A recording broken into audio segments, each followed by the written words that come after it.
அன்பு நெஞ்சங்கள் அனைவருக்கும் வணக்கம். நம்ம வீட்டில் இருக்க பொருளை வச்சு சிம்பிளாக எப்படி ஒரு ஸ்வீட் ரெசிபி செய்யலாம் அப்படிங்கிறத நம்ம இன்றைக்கி பார்க்க போகிறோம். இதுக்கு ஒரே ஒரு கேரட்டு ஒரு பீட்ரூட் மட்டும் இருந்தால் போதுங்க, சூப்பரான ஹல்வா ரெடி பண்ணிடலாம். இந்த ஸ்வீட் ரெசிபி பிடிக்காதவங்க யாருமே கிடையாது. எல்லாத்துக்குமே வந்து ஸ்வீட்னா ரொம்ப பிடிக்கும், விரும்பி சாப்பிடுவாங்க.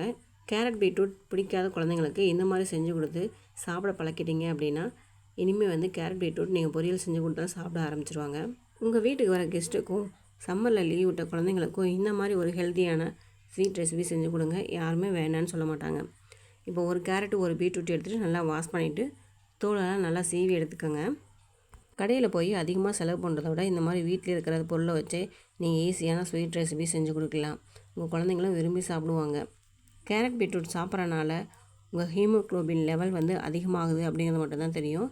ஆனால் உங்கள் ஃபேஸ் வந்து நல்லா பிரைட்னஸாக இருக்கணும் அப்படின்னா, முகம் பொலிவு பெறணும் அப்படின்னா இந்த மாதிரி காய்கறிகள்லாம் நீங்கள் எடுத்துக்கோங்க. உங்கள் ஃபேஸ் வந்து எப்போவுமே இளமையாக இருக்கும். இப்போ கேரட் பீட்ரூட்டை தோல் சீவிட்டு இந்த மாதிரி சிறு சிறு துண்டுகளாக வந்து நறுக்கியும் நம்ம சேர்த்துக்கலாம், துருவியும் சேர்த்துக்கலாம்.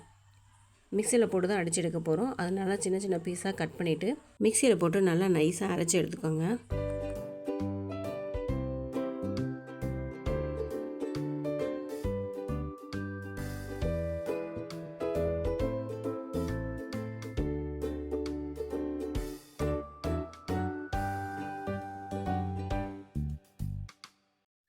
இப்போ கேரட்டும் பீட்ரூட்டும் கட் பண்ணி எடுத்தாச்சு. இப்போ ஒரு மிக்ஸி ஜாருக்கு இதை மாற்றிடலாம். கேரட்டும் பீட்ரூட்டும் எப்போவுமே எடுக்கும்போது ஈக்குவல் ரேஷியோவில் எடுத்துக்கோங்க, அப்போ தான் அதோட டேஸ்ட் வந்து கரெக்டாக இருக்கும். இந்த கேரட் பீட்ரூட்லேயே நான் பாயசமும் செஞ்சுருக்கேன், அது எப்படின்னு வீடியோவில் லிங்க் கொடுக்குறேன், நீங்கள் போய் பார்த்து தெரிஞ்சுக்கோங்க. இப்போ இது கூட கொஞ்சமாக தண்ணி ஆட் பண்ணிவிட்டு நல்லா நைஸாக அரைச்சி எடுத்துக்கோங்க. நான் ஆட் பண்ணியிருக்க தண்ணி வந்து பார்த்திங்கன்னா ஒரு 150 ml இருக்கும். இதை வந்து நல்லா வடிகட்டியில் நல்லா ஃபில்ட்ரு பண்ணி எடுத்துக்கோங்க. அந்த கசடெல்லாம் உள்ளே போகாமல். நீங்கள் கிளாத் யூஸ் பண்ணிக்கிறதா இருந்தாலும் யூஸ் பண்ணிக்கலாம். காட்டன் கிளாத் யூஸ் பண்ணிங்க அப்படின்னா இன்னும் பியூராக கிடைக்கும், சீக்கிரமாகவே வடிகட்டிடலாம். இந்த மாதிரி கேரட் பீட்ரூட்டோட எக்ஸ்ட்ராக்டை மட்டும் நம்ம எடுத்து ஹல்வா பண்ண போகிறோம். இப்படி பண்ணுறதுனால ஹல்வா வந்து நல்லா நைஸாக சாப்பிட்றதுக்கு சூப்பர் டேஸ்ட்டாக இருக்கும். வடிகட்டியில் வடிகட்டும் போது அதோடய எக்ஸ்ட்ராக்ட் வந்து கொஞ்சம் இறங்காமல் தண்ணியாகவே வடிகட்டியில் இருக்கும். அதனால் ஸ்பூன் வச்சு இந்த மாதிரி நல்லா அழுத்தி கொடுத்தீங்கன்னா எக்ஸ்ட்ராக்டெல்லாம் வந்துடும். இப்போ 4 ஸ்பூன் கார்ன்ஃப்ளவர் மாவும் எடுத்துக்கலாம். அதில் கொஞ்சமாக நீங்கள் தண்ணி ஆட் பண்ணிக்கலாம், ஒரு 100 ml ஆட் பண்ணிக்கலாம். ஆட் பண்ணிட்டு நல்லா கரைச்சி எடுத்துக்கோங்க. இந்த கார்ன்ஃப்ளவர் மாவு கரைக்கும் போது நல்லா கட்டி இல்லாமல் கரைச்சி எடுத்துக்கணும். நீங்கள் ஸ்பூன்லேயே நல்லா வேகமாக பீட் பண்ணிங்க அப்படின்னா நல்லா கட்டி இல்லாமல் ஸ்மூத்தாக கரைச்சி எடுத்துக்கலாம். இந்த கார்ன்ஃப்ளவர் மாவு எதுக்காக சேர்க்குறோம் அப்படின்னா, நம்ம கேரட் பீட்ரூட்டோட எக்ஸ்ட்ராக்ட் மட்டும் தான் சேர்க்குறோம். நல்ல ஒரு திக்னஸ் வரணும் அப்படின்றதுக்காக கார்ன்ஃப்ளவர் மாவு சேர்க்கும்போது நல்லா ஹல்வா பதத்துக்கு ஈஸியாக கிடைக்கும். அதனால தான் நம்ம கார்ன்ஃப்ளவர் மாவு சேர்த்துக்கிறோம். இன்னொன்று டேஸ்ட்டு கொஞ்சம் இன்க்ரீஸ் ஆகும். இப்போது ஒரு கடாயில் 1 டேபிள் ஸ்பூன் நெய் ஆட் பண்ணிக்கோங்க. நான் பியூர் நெய் தான் ஆட் பண்ணிக்கிறேன். ஆட் பண்ணிடணுன்னே நம்ம எடுத்து வச்சுருக்க கேரட் பீட்ரூட் எக்ஸ்ட்ராக்டை ஆட் பண்ணிக்கலாம். ஆட் பண்ணிவிட்டு இது பச்சை வாசம் போகிற வரைக்கும் நல்லா கொதித்து வரணும். அது வரையும் வெயிட் பண்ணுங்கள். ஃப்ளேம் வந்து ஹை ஃப்ளேம்லேயே இருக்கலாம், தப்பு கிடையாது. நல்லா இந்த எக்ஸ்ட்ராக்ட் வந்து கொதிக்கும் போதே அந்த கேரட் பீட்ரூட்டோட வாசம் வரும்.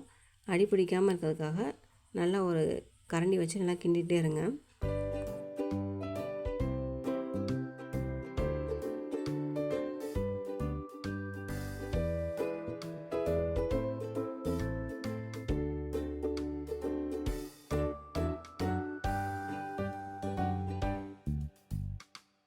இப்போ நல்லா காஞ்சோடனே பால் வந்து ஒரு 150 ml ஆட் பண்ணிக்கோங்க. ஆட் பண்ணிவிட்டு இதுவும் நல்லா கொதிச்சு வரட்டும். பால் ஆட் பண்ணோடனே அது மேலே மாதிரி ஒரு மாதிரி கலராக மிதக்குது பார்த்திங்களா, இதை வந்து கரண்டியில் அப்படியே ஃபில்ட்ரு பண்ணி எடுத்துருங்க. அதோட அழுக்கு தான் அப்படியே வரும். இல்லை நம்ம எக்ஸ்ட்ராக்ட் பண்ணும்போது ஏதாவது கசடு போயிருந்தாலும் இந்த மாதிரி வரும். அதனால் கரண்டிலே எடுத்துக்கலாம். இப்போ வந்து கரைச்சி வச்சுருக்க கார்ன்ஃப்ளவர் மாவு ஆட் பண்ணும்போது ஃப்ளேம் வந்து லோ ஃப்ளேமாக வச்சுக்கோங்க. ஹை ஃப்ளேமாக வச்சிங்க அப்படின்னா கட்டி பிடிச்சிரும். இதுக்கப்புறமா ஃப்ளேம் வந்து மீடியம் ஃப்ளேம்லேயே வச்சுக்கோங்க, ஏன்னா அடி பிடிக்கும். கை விடாமல் கிண்டிக்கிட்டே இருங்க, இல்லைன்னா கட்டி பிடிச்சிக்கிறோம். நல்லா ஒரு அல்வா பதத்துக்கு வர வரைக்கும் நல்லா கிண்டிக்கிட்டே இருங்க கைவிடாமல். இதுக்கு இடையில் 2 டேபிள் ஸ்பூன் நெய் ஆட் பண்ணிக்கோங்க. ஏலக்காய் தூள் ஒரு 1/2 டேபிள் ஸ்பூன் ஆட் பண்ணிக்கோங்க. ஆட் பண்ணிவிட்டு நல்லா கைவிடாமல் கிண்டிக்கிட்டே இருங்க.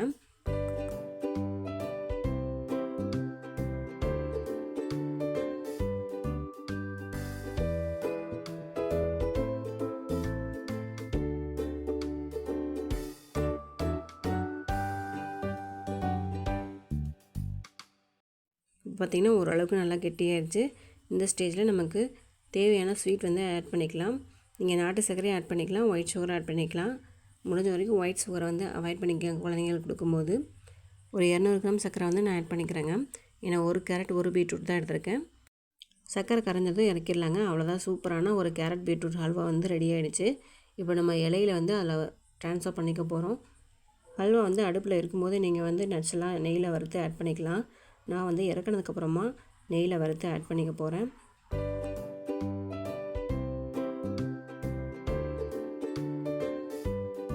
இப்போ நட்ஸ் பவுடர் வந்து நான் ஆட் பண்ணிக்கிறேங்க. அவ்வளோதாங்க, சூப்பரான ஒரு கேரட் பீட்ரூட் ஹல்வா வந்து ரெடி ஆகிடுச்சு.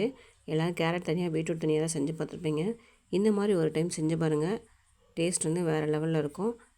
இந்த வீடியோ உங்களுக்கு பிடிச்சிருந்துச்சுன்னா லைக் பண்ணுங்கள், கமெண்ட் பண்ணுங்கள், ஷேர் பண்ணுங்கள், மறக்காமல் சப்ஸ்கிரைப் பண்ணுங்கள். பக்கத்தில் இருக்க பெல் ஐக்கானை கிளிக் பண்ணிவிட்டு ஆல் அப்படிங்கிற ஆப்ஷன் கிளிக் பண்ணுங்கள். அப்போ தான் நான் போகிற வீடியோ அடுத்தடுத்து உங்களுக்கு நோட்டிஃபிகேஷனாக வந்து சேரும்.